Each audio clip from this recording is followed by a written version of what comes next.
So tayo po ay magtutungo na sa atin pong declaration. Lalakasan natin ang ating boses. No? At ito ay kapahayagan ng ating pananampalataya. Ready? I declare that I am super blessed and highly favored. The Prince of Shalom is upon me. There is an anointing of peace on my life. His yoke is easy and his burden is light. God is going before me, making my crooked places straight. I will be in the right place at the right time with the right people. Everything is under the authority of my Almighty God. I declare that I am a child of the Most High God. I deserve the very best because of Jesus Christ. That's why I will ask God for great things in my life. I will pray bold prayers and expect big and believe big. I will ask God to bring to pass those hidden dreams that are deep in my heart. This is my year of full blast. These are all my declarations in Jesus Christ's name. Amen. Hallelujah. Praise the Lord. Bago ka umupo, pwede mo bang sabihan ng tatlong tao, bagay sa iyo ang mayaman? Makakaupo na po kayo. Bagay sa atin ang pinagpala ng Panginoon. Amen. We are blessed forever. Amen. Thank you, Lord. Thank you for all the blessings. Ang tema ng atin pong 2024 ay full blast. Pinag-usapan na natin last month of February, full blast prayer. Pagdating po ng month of March, full blast commitment. Ang Panginoon ay naghahanap ng mga tao na bubuhusan niya ng kanyang kapangyarihan, mga tao na palalakasin niya. Sino dito pinalalakas tayo ni Lord? Can I hear your amen?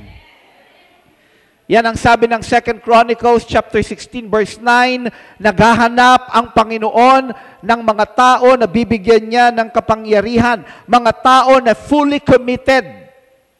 Not partial committed, but fully committed to God. Alam niyo, pag ang pinag-uusapan ay commitment, ang mga tao ay nagtuturuan. Alam niyo, sa church, pag ang pinag-usapan ay commitment, ang mga Kristiyano ay nagiging mga paniki at baka. Kapag ka binigyan ng assignment to serve, pag binigyan ng assignment, ng commitment to serve, ang mga Kristiyano nagiging mga paniki at baka. Pwede bang ikaw ang mag-lead ng prayer? Pwede bang ikaw ang mag-lead ng worship? Pwede bang ikaw ang mag-exhort? Ba't ako? Kau na lang. Nagiging mga paniki at baka. Ba't ako? Kau na lang. Pero walang ganyan sa Christ the Rock. Amen. Tinuturuan tayo ng Panginoon this year, full blast prayer, full blast commitment, and this month, full blast in soul winning. Hindi po ibig sabihin yan na dahil natapos na yung month of full blast prayer, ay hindi na tayo patuloy na lalago. Dapat ang ating approach, tayo ay natututo at patuloy natin itong ipinamumuhay. Amen. Patuloy tayong natututo at patuloy tuloy-tuloy natin itong pinamumuhay. Hindi dahil tapos na ang full blast prayer, ang full blast commitment na month, tapos na rin yun, hindi na natin gagawin. Dapat po tayo ng mga Christian, we need to grow continually. Amen. Because that is growth. It will not stop. It will not cease. We need to continue to grow. Ilan sa mga pinag-usapan natin, pag pinag-usapan natin ang full blast means everything within your limits. Not just some, not part, not most, not many, but all of your abilities, strength, and resources we are willing to offer to our God. Nakahanda talaga tayo, all out talaga tayo. At ang Panginoon, pag tayo ay all out kay God, all in kay God, ang Panginoon all out din sa atin.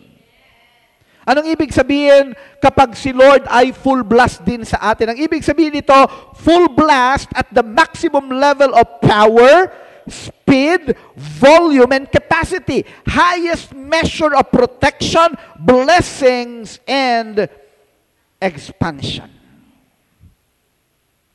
Alam niyo, ramdam na ramdam natin sa mga nakalipas na taon, pag binibigyan tayo ng Panginoon ng tema, ng theme, talagang kumikilos si Lord. Amen. Pag natutunan natin to cooperate with God, mararanasan talaga natin ang kamay ng Diyos na kumikilos, ang mga imposible nagiging posible. Ang mga mabibigat nagiging magaan. Ang matagal nagiging mabilis. Ang mahirap nagiging mayaman. Sabihan mo nga ang iyong katabi mo, bagay talaga sa iyo ang mayaman.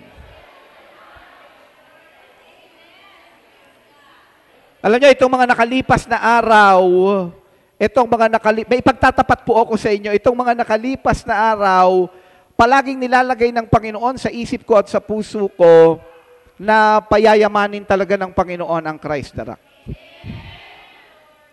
Kasi maraming ipinagagawa sa atin si Lord, saan naman tayo kukuha ng pantustos? Amen. Maliban ang Panginoon ay gumamit ng mga kalalakihan at kababaihan na padadaluyan niya ng kanyang kayamanan. Ang sabi ng Panginoon, silver and gold belongs to me. Silver and gold is mine. Ang sabi ng Panginoon.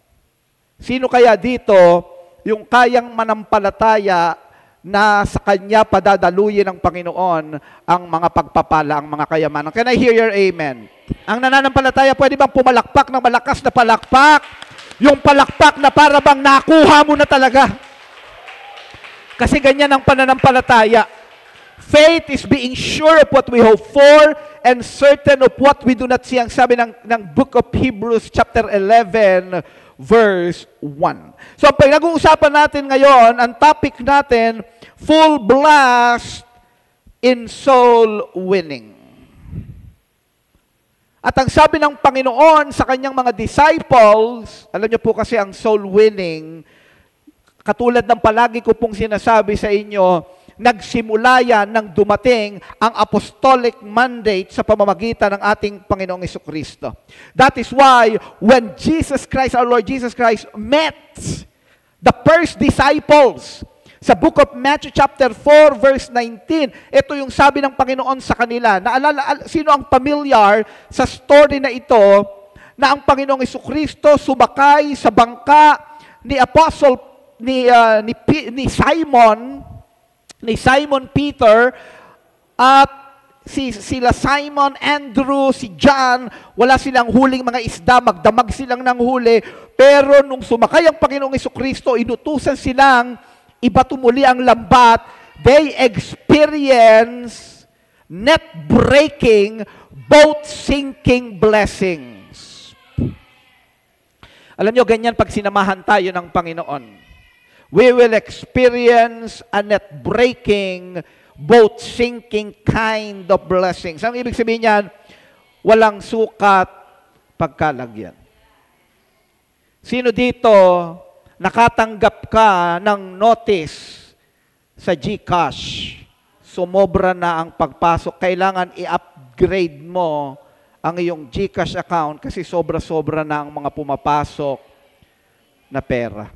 Sabihan mo nga ang iyong katabi, kapatid, parating na yan. At mas dadami pa ang pwedeng ipagkatiwala sa atin ng ating Diyos. Dito sa Matthew chapter 4 verse 19, matapos maranasan ni Peter ng mga disciples, yung tinatawag na net-breaking, boat-sinking kind of blessings, napaluhod si Peter at ang sabi niya, Panginoon, hindi ako karapat-dapat sa iyong presensya. Ang sabi ng Panginoon sa kanya sa verse 19, come follow me, and I will make you fishers of men. Itong mga mangingisda na ito, tinawag ng Panginoon, merong calling si Lord sa kanilang mga buhay. Tayong lahat na mga anak ng Diyos, may calling ka. You are not just an accountant. Amen? You are not just a businessman, a businesswoman. Kung ikaw ay ahente ng isang kumpanya, sales agent, hindi ka lang ganyan. May magandang plano, may panawagan ng Panginoon sa buhay mo. At ang isa sa panawagan ng Diyos sa lahat ng mga mananampalataya, sa lahat ng mga Christians, we are all fishers of men, or we are all soul winners.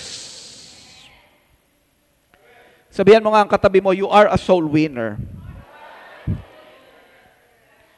Maaring siguro yung iba sa inyo, bago sa inyong pandinig, yung salitang soul winning. O maging sa mga kasama natin sa FB Live. Ano ba itong soul winning na ito? Soul winning is preaching the Word of God. Preaching the gospel. Not just verbally, pero maging sa pamamagitan ng ating mga buhay.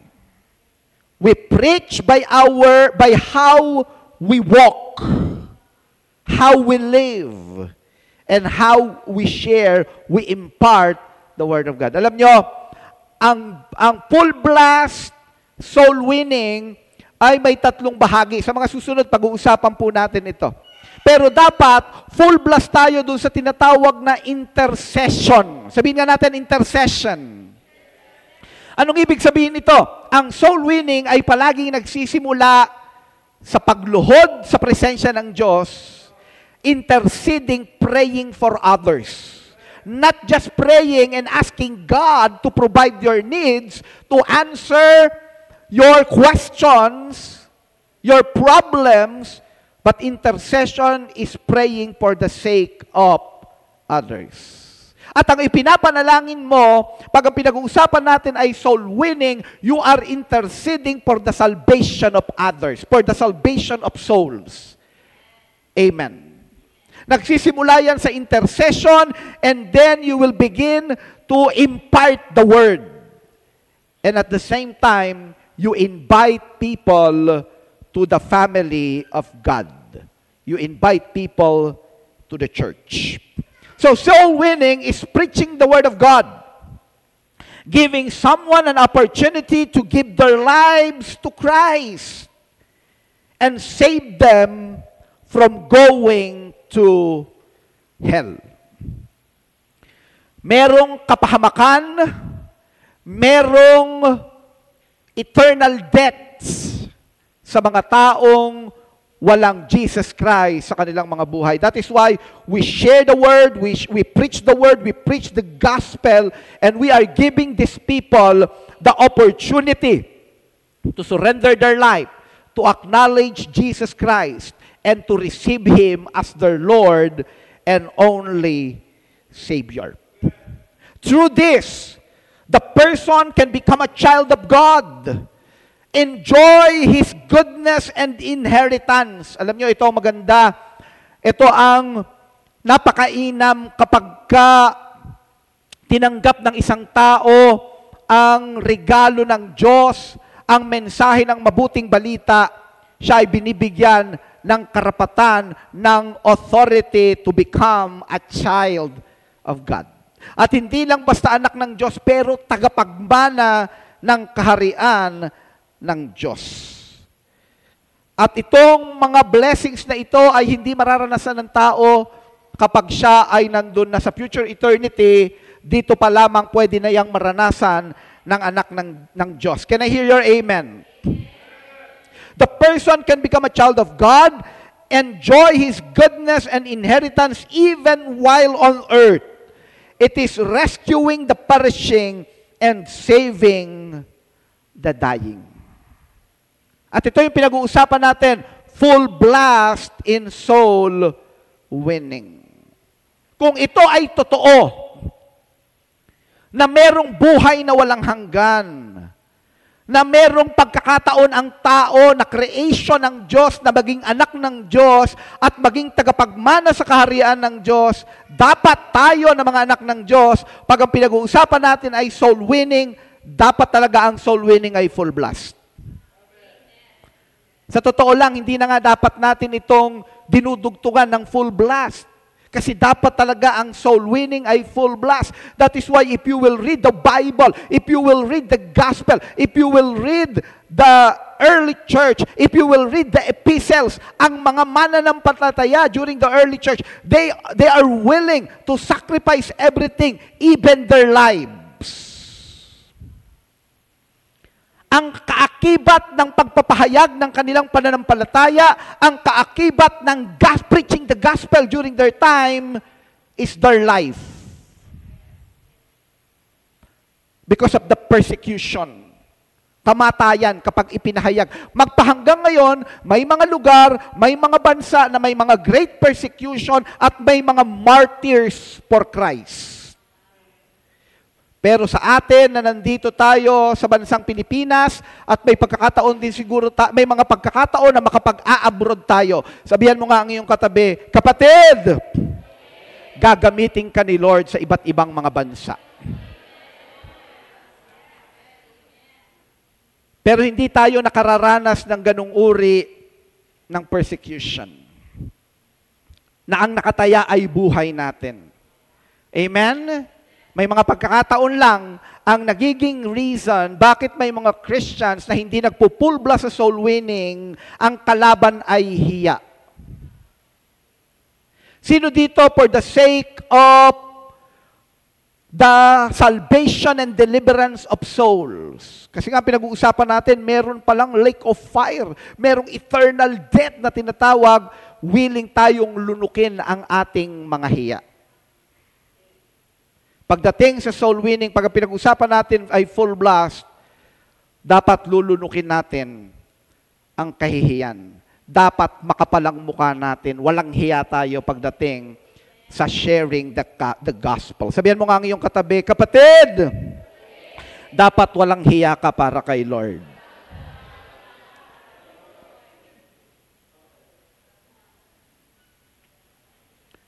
So merong binigay na panawagan kay Peter, kay Simon. May panawagan na binigay sa mga disciples, sa mga apostles.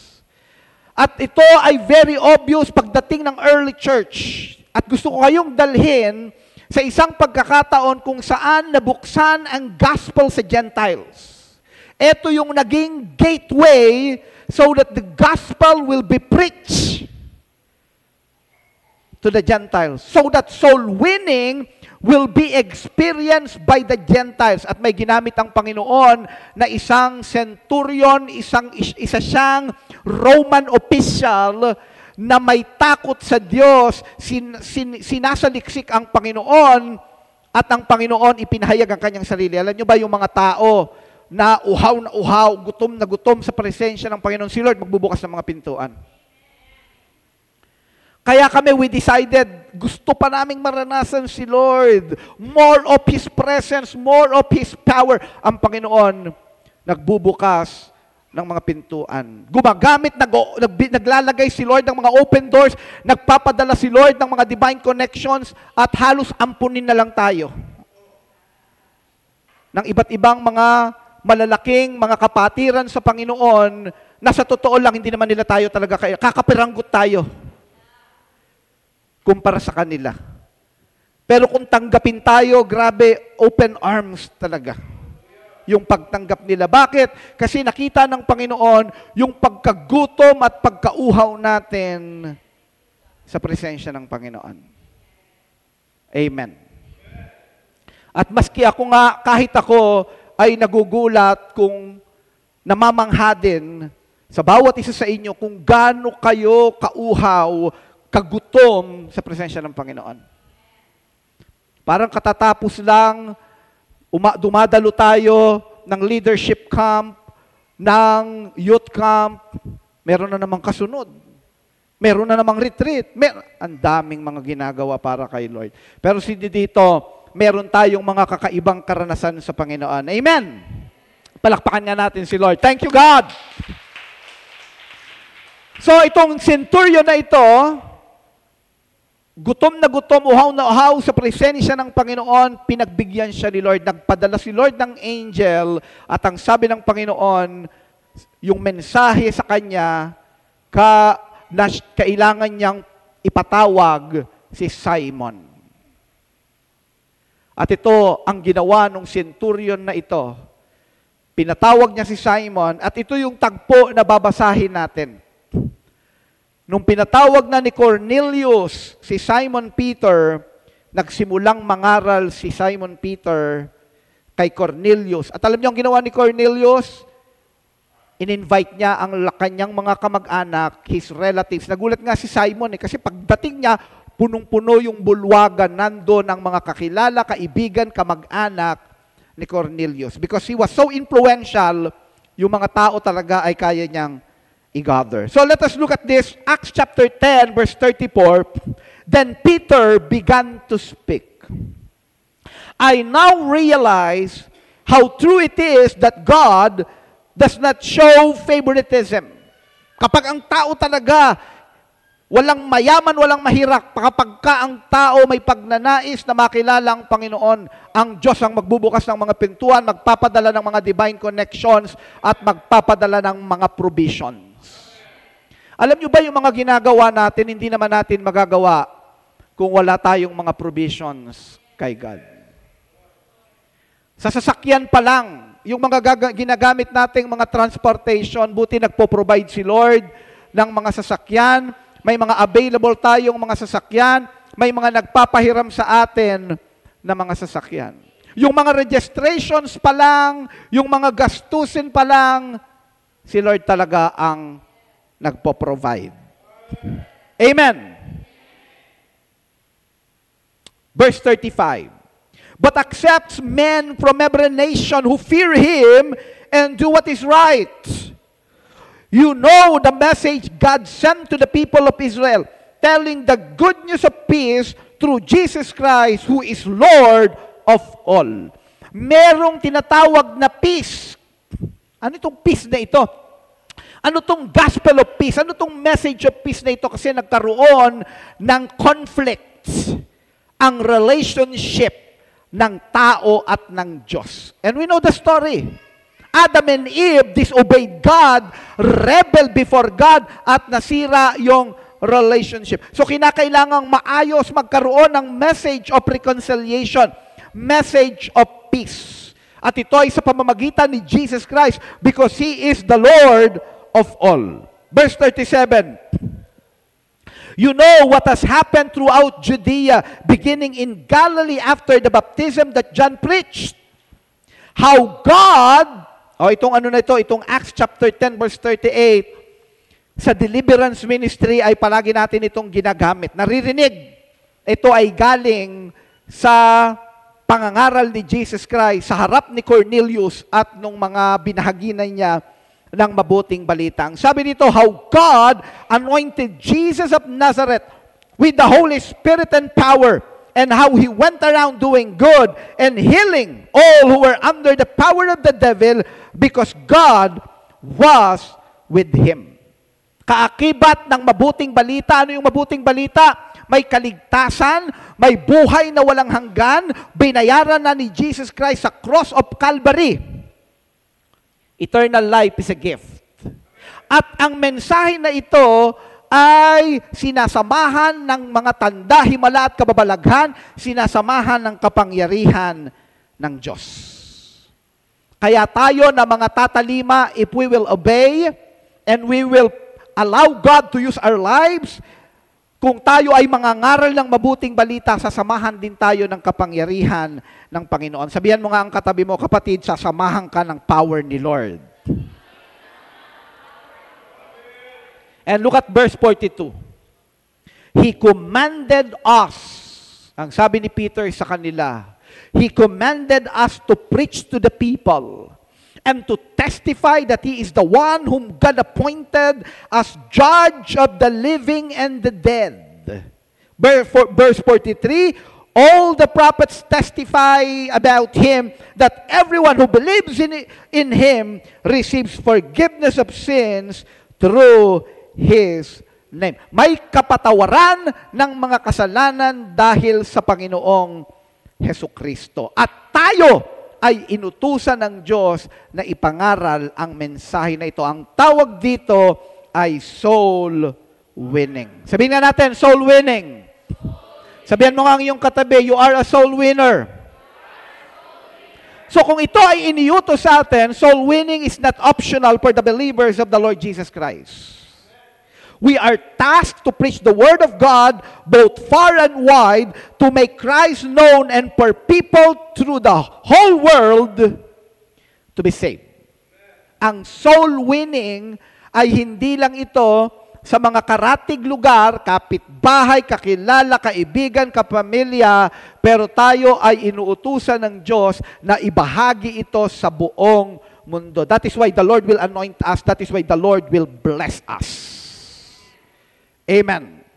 Sabihan mo ang iyong katabi, you are anointed. Sabihan mo siya, you are blessed forever.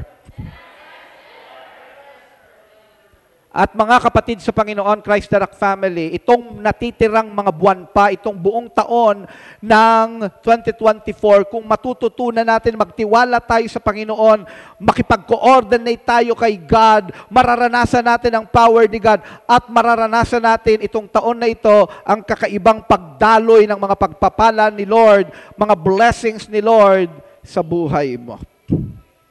Kaya lamang, according to statistics, 95% of all Christians have never won a soul to Christ. 95%. Never in their entire life na nagamit upang may makakilala sa Panginoon. Tanungin mo nga ang katabi mo, may nasharan ka na ba ng gospel? Huwag mo na munang pasagutin. Kasi kailangan itong taon na ito, gagawa tayo ng decision. Kung hindi pa nagagamit ang buhay mo upang may mga taong makakilala sa Panginoon, mabahagi na ng mabuting balita, gagawa tayo ng decision.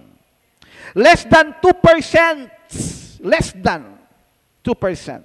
are involved in the ministry of evangelism. May mga nagsishare pero hindi talaga involved. Less than 2% lang ang involved. Sino kaya dito sa Christ the Rock yung less than 2% at dapat ang desire natin, ang Christ the Rock family, hindi tayo kasama sa statistics na ang mga involved sa soul winning ay less than 2%. At maraming mga dahilan, nahihiya, natatakot, kinakain ng pagkaabala ng business. Samantalang bilang mga Kristiyano, soul winning is not an option. Habang kaya buhay pa tayo, if you are a child of God, you are still alive kasi pinagagawa pa sa iyan ng Panginoon. Pag nakita ng Panginoon, hindi na natin ginagawa yung calling natin, yung mission natin, ang dali-dali tayong kuhanin ng Panginoon. Sabihan mo nga ang iyong katabi, hahaba pa ang buhay mo. Mag-soul win tayo. Look at this. Pangatlo, 71% do not give toward the financing of the Great Commission. Napakaraming percentage niyan, 71%. So ang ibig sabihin, kung may dumadalong 100, yung 71 hindi nagbibigay para sa gawain ng Panginoon. Maraming mga Kristiyano ang consumers. Pagdating ng tithes, ng offerings, hindi willing magbigay at maging matapat sa larangan ng pagbibigay. Samantalang pag tinignan natin, nandito tayo ngayon sa place of worship, nagkukonsume na tayo dito. Amen. Meron tayong air condition. Ilan ang air condition na gumagana? 1, 2, 3, at balak pa ni Sister Ann na bumili pa ng 2 air conditioning unit. Kasi naramdaman daw na nung nag-preach dito si Prophet Joshua Paul, ang init. Kaya yung ating treasurer, ang desire niya, magpalagay pa ng 2 pa. Isa pa doon, isa doon. At tapos gusto pa naman maglagay pa dito yung nakatayo daw. Mga magkano yan, Ann? Kaya ni Lord. Yung hindi natin kaya ni Lord. Amen? Pero kinakailangan tumalima tayo. Amen. Kung ikaw nandito ka ngayon o kasama natin sa FB Live, hindi pa kapag ganun katapat pagdating sa pagbibigay, it doesn't matter. Magkano pera mo na natatanggap ang mga blessings mo? 10 pesos lang. Then be faithful sa 10 pesos. Hindi mo pwedeng sabihin, ayan, kaya niya maging faithful kasi 1 million, meron na siyang 1 million. Hindi. Ikaw na may 10 pesos, kaya mong maging matapat. At dahil matapat ka, darating ang time, hindi na 10 pesos ang ipagkakatiwala. 1 million na. 10 million na. Amen. Pero kung ang katapatan natin pang 10 pesos, hanggang 10 pesos ka lang. Sabihan mo nga ang iyong katabi, kapatid, hindi ka lang pang 10 pesos. Sabihan mo sa kanya, kapatid, pang milyon-milyon ka. So soul winning isn't just about adding numbers to the church. It's about sharing the love of Christ and leading people to salvation. Amen. Gusto natin ang mga tao ay makakilala sa Panginoon at hindi lang dito sa San Jose del Monte, Bulacan, hindi lang sa Caloocan, hindi lang sa Quezon City, hindi lang sa Batangas, pero ang panawagan sa atin ng Panginoon, buong mundo. At ako ito nararamdaman ko unti-unti ay binibigyan tayo ng Panginoon ng anointing to travel. Nagbubukas ang Panginoon ng mga open doors, nagpapadala siya ng mga provisions. Nung natanggap na, nung sinabihan kami na magpupunta ng Japan, nagsusorry nga ako kay Lord kasi nagdadalawang isip kami ni Pastora. Kasi malaki talaga ang gastos. No? Ang nga namin ng hotel, si Pastora Jessica, di ba? Pastora, ikaw ang ng hotel. Magkano hotel? Ha? Hotel pa lang, 40,000. Saan ko kukunin ng 40,000 pesos? Siyempre kay Lord. Amen. Nagulat na lang ako, paggising ko, isang umaga, may 40,000 sa tabi ng aking kama. Hindi po yung totoo. Hindi po yung totoo. Gumagamit si Lord ng mga divine connections ng mga tao na pinadadaluyan niya ng mga pagpapala. Amen? At marami ang nandito ngayong gagamitin tayong lahat ng Panginoon upang ang Christ the Rock ay makapunta sa iba't ibang mga lugar, iba't ibang mga bansa to share the gospel. Amen. Palakpakan nga natin ang Panginoon. Parang kailan lang nung napunta si Francesca sa Japan, sabi namin kami na rin pupunta kami diyan, no? 3 buwan nagliwaliw yan. Hindi po siya nagliwaliw. Nag-mission po yan sa Japan for 3 months si Francesca. So, marami sa atin, talagang humanda tayo. Sabihan mo nga ang iyong katabi, kapatid, humanda ka na. So, why every Christian should be a soul winner? Number 1, the Lord Jesus Christ has commanded us to be soul winners. Bakit kailangan tayong mag-win ng soul? Kasi inutusan tayo ng Diyos. Alam niyo, nung tayo ay dinala ng Panginoon sa tinatawag na Ministry of Deliverance, ang Ministry of Deliverance is number 1, anti-sin. Magiging conscious ka sa kasalanan Dahil nakikibaka ka sa spiritual realm, nag-i-engage ka sa spiritual warfare. So you need to be holy because sin is the turf or the territory of the devil. So nagkakaroon ng awareness sa kasalanan. But I realize may mga Christians na nagiging aware sa sin, pero kinakailangan ma-realize natin, tignan niyo po ako, may 2 uri ng kasalanan. Yung tinatawag na sin of commission. Ano yung sin of commission? Ipinagbabawal ng Diyos, ginawa mo pa, ipinagbabawal ng salita ng Diyos, ginawa mo pa, ang tawag dyan, sin of commission. Pero marami ang hindi naging aware sa sin of omission. Ano naman yung sin of omission? Yung pinagagawa ni Lord, hindi mo ginagawa. Marami ang naging aware, sin of commission, hindi ko gagawin yan, hindi ko gagawin yan, hindi ko gagawin yung pangangalo niya, yung unforgiveness, ayaw ko niyan. Pero may mga sin of omission, pinagagawa ni Lord, hindi natin ginagawa. At isa dyan, ang Great Commission, ang soul winning. Inuutos ito sa atin ng Panginoon at kinakailangan nating gawin. We have our marching orders. This command was given to the first disciples, but it is given to us also to preach the gospel to every person in the world. Kaya nga alam nyo, nung iniisipan natin, humingi tayo ng pangalan para sa ating church, intentionally nilagyan natin ng international.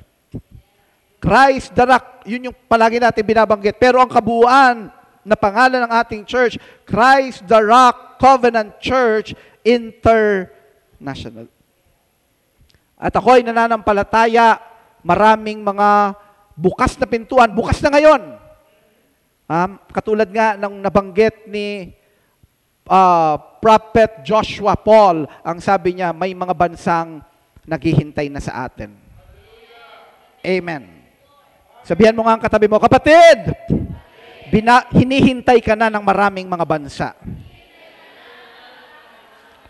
So may inutos sa atin, Matthew chapter 28, verse 18 and 19. Then Jesus came to them and said, all authority in heaven and on earth has been given to me. Therefore go and make disciples of all nations, baptizing them in the name of the Father and of the Son and of the Holy Spirit. Ito ay tinatawag nating Great Commission. Ito ay iniutos sa lahat ng mga anak ng Diyos.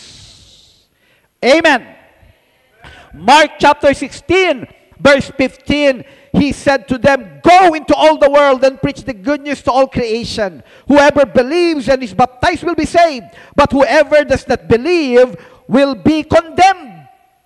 Sa Book of Matthew, may marching order. Pagdating ng Book of Mark, meron pa rin. At nandito din yung pangako ng Panginoon. And these signs will accompany those who believe. In my name, they will drive out demons. They will speak in new tongues. They will pick up snakes with their hands. And when they drink deadly poison, it will not hurt them at all. They will place their hands on sick people, and they will get well. Kapag ito ay ginawa natin, kaya nga mararanasan natin yung kapangyarihan ng Diyos na sa ating pagpapahayag. Kapag ikaw sumunod ka sa Panginoon, sige, mag-open ako ng Bible study, sasamahan ka ng mga tanda, himala, at kababalaghan. Amen. Itong mga nakalipas na taon, nakalipas na mga buwan, sino dito may mga kakaiba tayong mga nararanasan sa Panginoon? Amen? Nakararanas tayo ng mga nakikita natin, yung mga divine healing nagmumula sa Panginoon. Kapag nakalaya ang tao, yung sakit at karamdaman parang nagdahilan lang. Amen. Sinasamahan tayo ng kapangyarihan ng Panginoon. John chapter 17, verse 18. As you sent me, ang sabi ng Panginoong Yesus, as you sent me into the world, I have sent them into the world. Bakit tayo mag-i-involve sa soul winning? Tayo ay inuutusan ng Diyos. Tayo ay sinusugo ng Panginoon. God is sending us. We are here right now because we are in a mission. You are a missionary. May inuutos sa atin ang Panginoon. Number 2, the promises of God encourage us to be soul winners. Una, mayroong iniutos sa atin ang Panginoon. The Lord Jesus Christ has commanded us to be soul winners. And number 2, the promises of God encourage us to be soul winners. Surely God's promises gives us the drive to seek and to win the lost for Him. Bakit ganun tayo kapursigido? Kasi may pangako sa atin eh. Alam natin hindi tayo pababayaan ng Panginoon. Alam natin hindi tayo iiwan ni Lord. Alam natin may gantimpala ang Panginoon sa mga sumusunod sa kanyang mga utos. Proverbs chapter 11 verse 30. The fruit of the righteous is a tree of life. And he who wins souls is what? He who wins souls is wise. Daniel chapter 12 verse 3. Those who are wise, sino itong mga wise na ito? Those who win souls.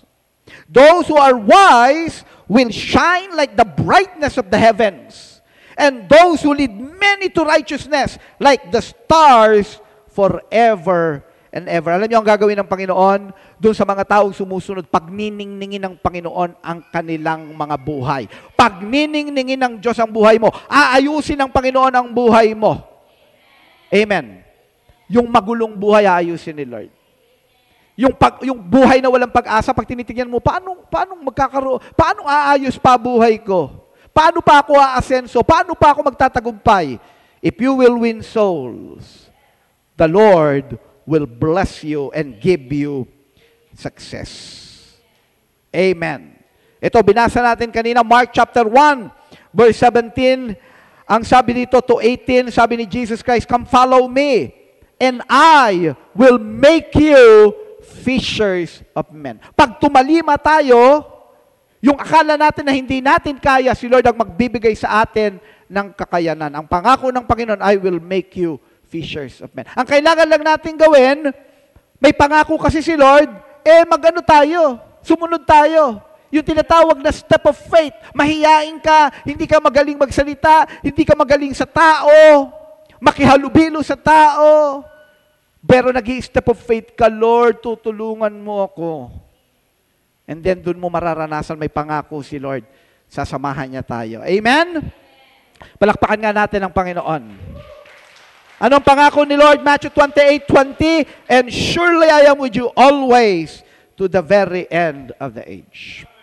Number 3, last reason. Maraming mga dahilan bakit kinakailangan tayong mga Christian ay mag-involve sa soul winning. Pero ito yung pangatlo at pinakahuli para sa topic na ito, sa umagang ito, the power of the Holy Spirit enables us to be soul winners. Sinasamahan tayo ng Espiritu ng Diyos, pinupuspos tayo ng Espiritu ng Diyos upang ito ay ating magawa. The Lord is enabling every Christian, ensuring success in soul-winning work. The gracious Holy Spirit fills us to give wisdom, courage, and the anointing that we need for the successful winning of souls. Kaya hindi ito nakasalalay sa husay at galing natin. Hindi nakasalalay kung anong uri ng edukasyon na meron tayo. Hindi nakasalalay sa personality na meron tayo. Nakasalalay ito sa pagkilos ng Holy Spirit sa mga buhay natin. Kaya nga, maging si Jesus Christ, the Son of the living God, the second person of the Godhead, sa Luke chapter 4, verse 18 to 19, alam ko, memorize nyo na ito. Kaya kapag ka nag-handpick ako dito, tinawag ko, kayang-kayang i-quote ang Luke chapter 4, verse 18 to 19. Akala ng mga nasa FB Live, hindi totoo yon. Tatawag ako ngayon, papatunayan ko sa inyo. Pag pumili ako dito, i-quote dito. Ang Luke chapter 4, verse 18 to 19, at nakapikit pa ang isang mata. Parang walang kinalaman no? Ano to? Basahin nga natin sabay-sabay. 1, 2, 3, read. "The Spirit of the Lord is upon me, because He has anointed me to preach the gospel to the poor. He has sent me to heal the brokenhearted, to proclaim liberty to the captives, and recovery of sight to the blind, to set at liberty those who are oppressed, to proclaim the acceptable year of the Lord." Pero tingnan nyo yung Luke 4:18-19. Ang sabi ni Jesus Christ, "The Spirit of the Lord is upon me because He has anointed me." Magagawa natin ang soul winning, yung apostolic mandate, magagawa natin yan because of the Spirit of God. Amen. Luke chapter 24, verse 49, "I am going to send you what my Father has promised, but stay in the city until you have been clothed with power from on high." May kapangyarihan na nanggagaling sa Holy Spirit available para sa ating lahat. Amen. Acts chapter 1, verse 8, "But you will receive power when the Holy Spirit comes on you, and you will be my witnesses in Jerusalem and in all Judea, Samaria, to the ends of the earth. Acts 1:8, palagi na nating naririnig, may dunamis power na available sa atin. Anong klaseng anointing yan? Bibigyan tayo ng Panginoon ng anointing to preach. Bibigyan tayo ng Panginoon ng anointing to prosper. Amen. Bibigyan tayo ng Panginoon ng anointing to live a holy life. Alam niyo, yung pangsarili, hindi naman natin kakayanin yan. Pero napakahalaga ng ating mga testimony sa harapan ng mga kapamilya natin, mahal natin sa buhay. Kung ikaw ay nagtatrabaho ka, opisina mo, kung ikaw ay nag-aaral sa eskwelahan, para kapag ka ikaw ay nagsabi sa kanila, magkaroon tayo ng Bible study, nakikita nila ang buhay mo. Sige. Amen. Pero kung kasama ka sa cheating arrangement kapag may exam, naririnig nila kung paano mong niluloko mga magulang mo, hindi tayo magiging credible witness. Sa sarili nating effort, hindi natin kaya. That is why we need to experience the freedom that comes from Jesus. We need to be delivered, and we need the infilling of the Holy Spirit. Can I hear your amen? The winning of soul is God's work. And He works through those who are filled with the Holy Spirit. Kaya nga tayo, dahil inuutos sa atin ito ng Panginoon, may pangako ang Diyos, ang gagawin natin, mag-step of faith tayo, pero kinakailangan puspos tayo ng Holy Spirit. Available naman yan, walang bayad yan. Hangarin lang natin, i-desire natin na pupuspos ng Holy Spirit kasi nais nating magpagamit sa Panginoon. Amen? Palakpakan nga natin si Lord, tayo lahat ay tumayo. Sino dito handang magpagamit kay Lord? Sino dito anak ng Diyos? Palakpakan nga natin ang Panginoon. Tayo manalangin. Hallelujah. Ako po ay naniniwala, aming Diyos, Ikaw ang kumakausap sa amin as a church. As your children, as sons and daughters of the kingdom, as children of God in the end times. Kausapin niyo po kami, Panginoon. And Holy Spirit, I am praying, O Lord, ignite the fire within us.